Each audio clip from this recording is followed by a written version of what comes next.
नमस्कार दोस्तों, स्वागत है आप सभी लोगों का एक और नई वीडियो में। दोस्तों, आज की इस वीडियो के अंदर मैं आपको बताने वाला हूं कि एक्सेल में हॉस्पिटल बिल कैसे बनाते हैं। अगर आपको नहीं पता है कि एक्सेल में हॉस्पिटल बिल कैसे बनाते हैं तो ये वीडियो आपके लिए है। अगर आपने ये वीडियो पूरा देखा तो मैं आपको भरोसा देता हूँ कि आप एक्सेल में हॉस्पिटल बिल बनाना सीख जाएंगे। नमस्कार दोस्तों, मेरा नाम है गुलाब और आप देख रहे हैं गुलाब गुरु कंप्यूटर स्मार्ट क्लास। वीडियो पसंद आएगा तो लाइक शेयर सब्सक्राइब कर दीजिएगा। इसके लिए सबसे पहले आपको एक्सेल को ओपन कर लेना है। ऊपर वाली पहली रो को छोड़ करके आपको नीचे वाली रो पर क्लिक करना है और इसके अंदर आपको लिखना है पेशेंट आईडी। इसके बाद आपको इसमें क्लिक करना है और इसके अंदर आपको लिखना है पेशेंट नेम। इसके बाद आपको आगे आना है और यहाँ पर लिखना है एज। इसके बाद आपको आगे आना है और यहाँ पर लिखना है वार्ड। इसके बाद आपको इसके अंदर लिखना है एडमिट डेट। इसके बाद आगे आना है और यहाँ पर लिखना है डिस्चार्ज डेट। इसके बाद आपको लिखना है टोटल डेज। इसके बाद आपको लिखना है वार्ड चार्ज। इसके बाद आपको लिखना है डॉक्टर फीस। इसके बाद आपको लिखना है टोटल अमाउंट।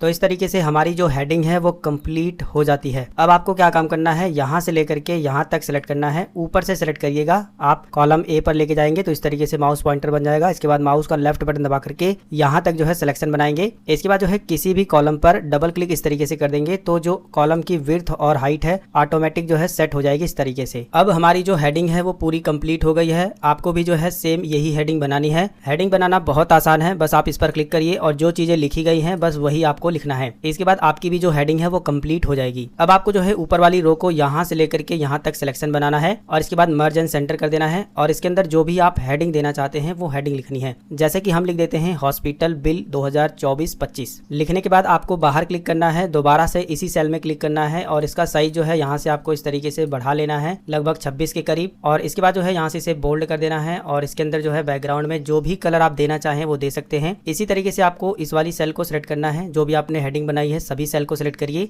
यहाँ से बोल्ड कर दीजिए। साइज बढ़ाना हो तो बढ़ा सकते हो और इसके बाद जो है यहाँ पर क्लिक करके कोई भी कलर आप यहाँ पर दे सकते हैं। तो हम ये कलर दे देते हैं और टेक्स्ट का कलर बदलने के लिए हम यहाँ पर क्लिक करेंगे और यहाँ से टेक्स्ट का कलर चेंज कर देंगे। अब आपको ऊपर से लेकर के नीचे तक यहाँ तक डेटा को सिलेक्ट करना है। इसके बाद जाना है यहाँ पर बॉर्डर पर और ऑल बॉर्डर पर क्लिक कर देना है। इसके बाद जो आपका हॉस्पिटल बिल का जो फॉर्मेट है वो तैयार हो गया है। अब आपको केवल इसके अंदर डेटा को फिल करना है। तो चलिए डेटा को भी हम लोग बारी बारी से फिल करते हैं और कौन कौन से फार्मूले आपको लगाने हैं इसे बड़े ध्यान से आप समझिएगा क्योंकि यहाँ पर हम फार्मूले भी लगाने वाले हैं। सबसे पहले हमें लिखनी है पेशेंट की आईडी। तो जिस भी हॉस्पिटल में बिल बनाया जाता है हर एक पेशेंट की यूनिक आईडी होती है, तो वो आपको यहाँ पर लिखनी होती है। एग्जाम्पल के लिए केवल अभी जो है हम लिख देते हैं IP 201, ठीक है। इसके बाद जो है हम नीचे आते हैं IP 202। इस तरीके से हम पेशेंट की आईडी बनाएंगे, दोनों को सिलेक्ट करेंगे और यहाँ पर माउस पॉइंटर पकड़ करके यहाँ तक खींच देंगे। इस तरीके से जो है सभी की पेशेंट आईडी जो है बन जाएगी। अब हमें क्या काम करना है, पेशेंट का नाम लिखना है। तो अभी आप सीख रहे हैं तो यहाँ पर आप अपने दोस्तों के नाम लिखेंगे। जैसे कि हम लिखते हैं पहला नाम रोहित, इसके बाद मोहित,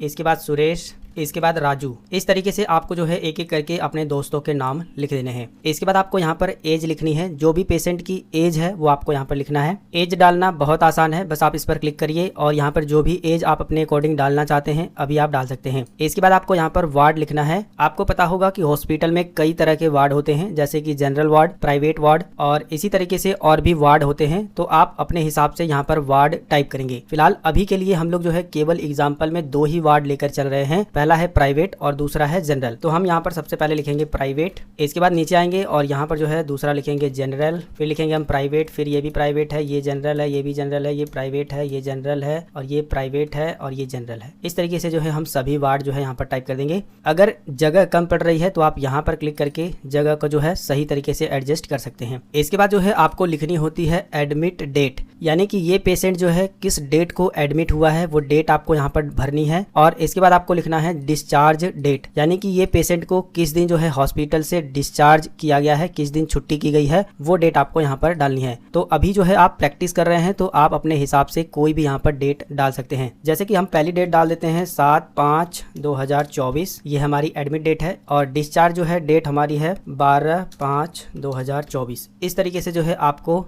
यहाँ पर डेट को भरना है। तो यहाँ पर हमने डेट भी फिल कर दी है, आपको भी जो है डेट फिल कर देनी है। आप यही डेट भी डाल सकते हैं क्योंकि अभी आप प्रैक्टिस कर रहे हैं। वैसे आप अपने हिसाब से भी जो है एडमिट डेट और डिस्चार्ज डेट जो है डाल सकते हैं। अब यहाँ से जो है आपको फार्मूला लगाना होता है, यहाँ से बड़े ध्यान से आप समझिए। अब हमें निकालना है टोटल डेज। टोटल डेज का मतलब यह है कि जिस दिन से ये व्यक्ति एडमिट हुआ है, ये टोटल कितने दिन इस हॉस्पिटल में भर्ती हुआ है, वो टोटल डेज जो है हमें, यानी कि वो टोटल दिन हमें यहाँ पर निकालने हैं। तो अभी आप देखिए 12 में से 7 जाएगा तो कितना बचेगा 5, लेकिन 7 तारीख को भी भर्ती हुआ था तो ये भी काउंट होगा क्योंकि 7 जिस दिन पेशेंट भर्ती होता है वो भी काउंट होता है। तो अगर आप इस तरीके से गिनेंगे 7, 8, 9, 10, 11, 12, तो इस तरीके से जो है टोटल 6 दिन होते हैं। इतना आपको ध्यान देना है। तो अगर आप जो है इस तरीके से फार्मूला इस्तेमाल करते हैं, जैसे कि मैं आपको सबसे पहले बताना चाहूंगा, लगाइए बराबर का निशान और इस वाली डेट को, जो बड़ी डेट है उसे सिलेक्ट करिए। इसके बाद माइनस का सिंबल दबाइए और इसके बाद छोटी वाली डेट को सिलेक्ट करिए। इसके बाद एंटर बटन को प्रेस करेंगे तो देखिए यहाँ पर 5 ही दिन केवल आ रहा है, जबकि भर्ती कितने दिन हुआ है 6 दिन। तो उस कंडीशन में आपको क्या काम करना है, फार्मूला आपको सेम यही लगाना है, लेकिन इसे जो है ब्रैकेट में कर देना है। ठीक है, समझ में आ रहा है? मैं फिर से आपको समझा देता हूँ, पूरा डिलीट कर देते हैं हम लोग। लगाएंगे बराबर का निशान और ब्रैकेट को ओपन करेंगे और इसे सिलेक्ट करेंगे, माइनस करेंगे और इसे सिलेक्ट करेंगे,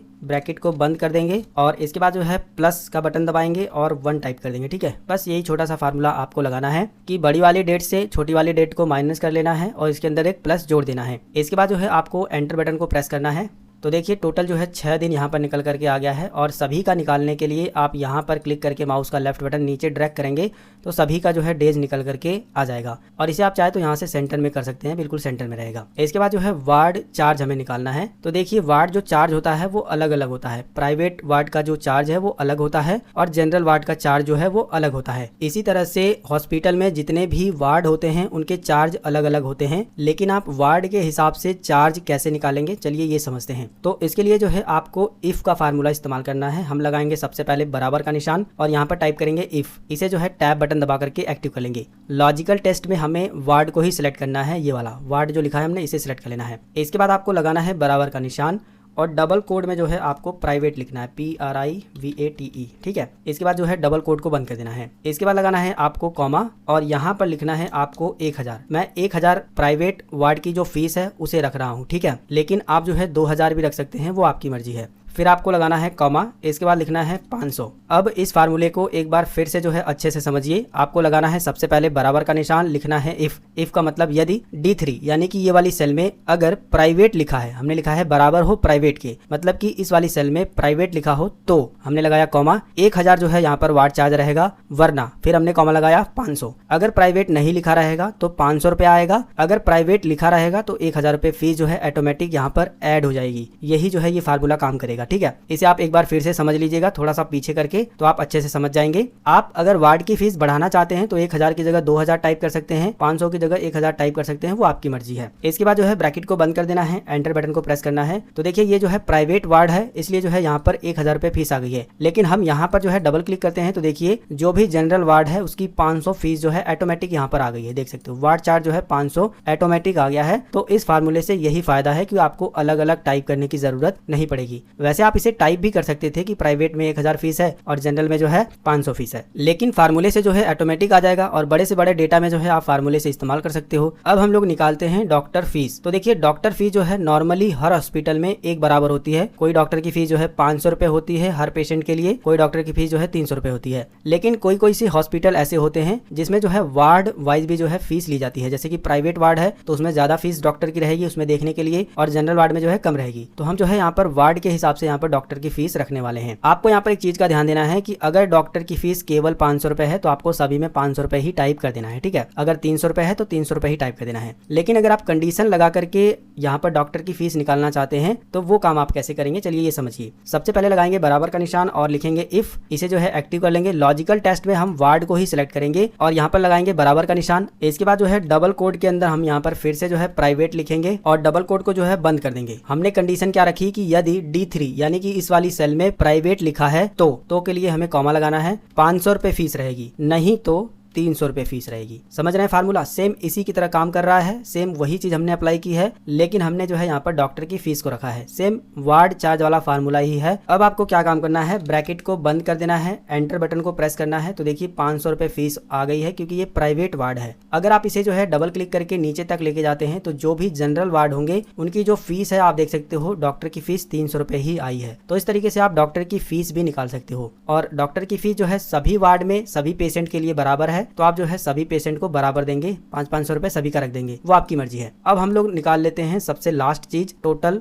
अमाउंट का। तो टोटल अमाउंट कैसे कैलकुलेट होगा, थोड़ा सा आप इसे समझिए। आपको यहाँ पर एक चीज का ध्यान देना है कि टोटल जो ये पेशेंट है वो 6 दिन एडमिट था, जिसमें जो है 6 दिन का 1000 रुपए के हिसाब से 6000 रुपए ये भी होगा और 500 रुपए के हिसाब से ये भी होगा, ठीक है, 3000 रुपए। तो ये जो डॉक्टर की फीस है वो भी 6 दिन की ली जाएगी और वार्ड चार्ज जो है वो भी 6 दिन का लिया जाएगा। तो इसे आप कैसे कैलकुलेट करेंगे, सबसे पहले लगाएंगे बराबर का निशान और यहाँ पर जो है ब्रैकेट को ओपन करेंगे, इस वाली सेल को प्लस करेंगे इस वाली सेल से, दोनों को जोड़ करके ब्रैकेट को बंद कर देंगे और इसके बाद मल्टीप्लाई यानी गुणे का सिंबल लगाएंगे 6 से। क्यों हम 6 से गुणा कर रहे हैं, क्योंकि वार्ड चार्ज भी हमें 6 दिन का निकालना है और डॉक्टर की फीस भी हमें 6 दिन का करना है। तो वार्ड चार्ज और डॉक्टर की फीस जोड़ करके अगर 6 से गुणा कर दिया जाएगा तो 6 दिन का जो टोटल अमाउंट है वो निकल करके आ जाएगा। मेरे ख्याल से अब आपको समझ आ गया होगा। अब आपको कुछ नहीं करना है, एंटर बटन को प्रेस कर देना है। तो इस तरीके से देखिए 9000 रुपए आ गया है। 6 दिन का 6000 रुपए वार्ड का, 6 दिन का 500 रुपए के हिसाब से 3000 डॉक्टर की फीस, दोनों को जोड़ा जाएगा तो 9000 रुपए आ जाएगा। और सभी का निकालने के लिए आप यहाँ पर क्लिक कर देंगे तो सभी का जो टोटल अमाउंट है इस तरीके से निकल करके आ जाएगा। तो दोस्तों इस तरीके से आप एक्सेल के अंदर हॉस्पिटल बिल बना सकते हैं, ward charge, doctor fees, total days, ये सारे जो है आप फार्मूले से निकाल सकते हैं। और जिस तरीके से मैंने आपको बताया है, अगर आपने ये वीडियो पूरा ध्यान से देखा है और लास्ट तक देखा है तो अब जो है आपको हॉस्पिटल बिल कैसे बनाते हैं ये अच्छे तरीके से समझ आ गया है। अगर आप जो है इसे सेव करके रखना चाहते हैं तो आप फाइल पर क्लिक करिएगा और यहाँ पर सेव पर क्लिक करके सेव करके जो है इसे रख सकते हैं। लेकिन अगर आपको कोई भी कंफ्यूजन है, कोई भी सवाल है तो आप हमसे नीचे कमेंट करके पूछ सकते हैं। अगर आपको ये वीडियो पसंद आया तो वीडियो को लाइक, शेयर, सब्सक्राइब करिएगा। मिलेंगे फिर एक नई वीडियो में एक नई जानकारी के साथ, तब तक के लिए जय हिंद, वंदे मातरम।